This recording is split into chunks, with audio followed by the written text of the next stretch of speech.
उज्जैन में शुक्रवार को भगवान जगन्नाथ की रथ यात्रा की भव्यता देखते ही बन रही थी। चिमनगंज मंडी से शुरू हुई ये यात्रा शहर के प्रमुख मार्गों से होती हुई कालिदास अकादमी तक पहुंची। इस दौरान श्रद्धालुओं की भारी भीड़ उमड़ी और भक्तों ने पूरी आस्था से भगवान के रथ को खींचा। आषाढ़ मास की शुक्ल पक्ष की द्वितीया तिथि को निकलने वाली भगवान जगन्नाथ, बलभद्र और सुभद्रा की रथ यात्रा पूरे धार्मिक उत्साह और भक्तिभाव के साथ उज्जैन में निकाली गई। चिमनगंज मंडी से प्रारंभ हुई यह यात्रा शहर के विभिन्न मार्गों से गुजरते हुए कालिदास अकादमी तक पहुंची। इस दौरान शहर में सुरक्षा के कड़े इंतजाम किए गए थे। रथ यात्रा में हर उम्र के श्रद्धालु शामिल हुए। किसी ने रथ को खींचा तो कोई नृत्य भजन में लीन नजर आया। इस बार की यात्रा में भस्म रमैया, डमरू वाले गुरुद्वारे के दर्शन भी शामिल किए गए, जिससे धार्मिक समरसता और श्रद्धा का माहौल और भी गहराया। रथ यात्रा के दौरान भगवान के भक्त अलग अलग रंगों में भक्ति में झूमते नाचते गाते नजर आए। यात्रा की विशेष बात यही होती है कि इसमें भगवान जगन्नाथ, बलभद्र और सुभद्रा के रथ को भक्तगण अपने हाथों से खींचते हैं। यह समर्पण और आस्था का जीवंत उदाहरण है।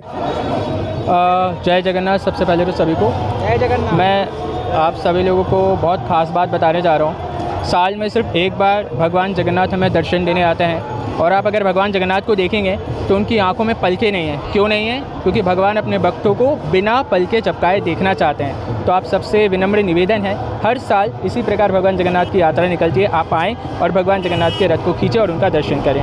जय। एक अलग स्वरूप लिया है, क्यों लिया है? ये सिर्फ भगवान की सेवा में लिया है, ताकि मैं एक भगवान की सेवा कर पाऊँ, इससे ज़्यादा कुछ नहीं। भगवान जगन्नाथ का उज्जैन से बहुत ही प्यारा संपर्क है।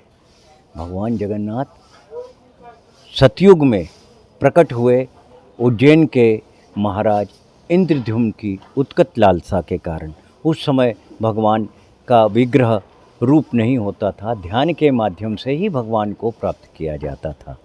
जब भगवान प्रकट हुए तो उनके मंदिर की स्थापना यहाँ के राजा इंद्रद्युम्न महाराज ने पुरी में जाकर मंदिर बनवाया।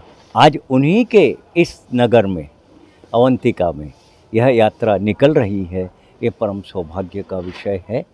और जगन्नाथ तो इतने कृपालु हैं कि वे सभी के प्रति दीन, दुखी, करुण, पीड़ित और शोषित जन के प्रति भी बहुत प्रेम प्रदर्शित करते हैं।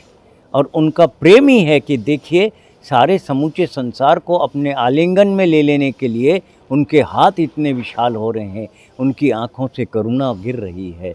हम सबको उनकी दृष्टि में आना चाहिए ताकि हम उस करुणा का भाजन बन सकें। आज की यात्रा बहुत ही भव्य है।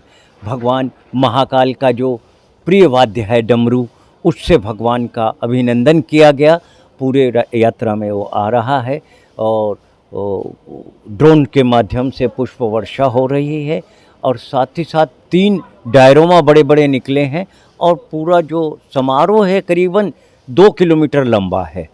और यह यात्रा मंडी चौराहा से चामुंडा माता, ओवर ब्रिज, टावर चौक, 3 बत्ती होते हुए कालिदास अकादमी में इसका समापन हो रहा है, जहां सीएम स्वयं आ रहे हैं। और आप जो देख रहे हैं प्रदर्शनी, यह एक प्रदर्शनी है जिसमें भगवान जगन्नाथ का प्राकट्य और उनकी जो लीलाएं हैं शोषित जन से, पीड़ित जन से, और समरसता का संदेश देती हुई उनकी लीलाओं की प्रदर्शनियां हैं। साथ ही एक प्रदर्शनी है कि किस प्रकार इस्कॉन के संस्थापक आचार्य ने पूरे विश्व में रथ यात्राओं को फहराया या चलाया, परिवर्तन कराया। उज्जैन से सचिन सिन्हा की रिपोर्ट।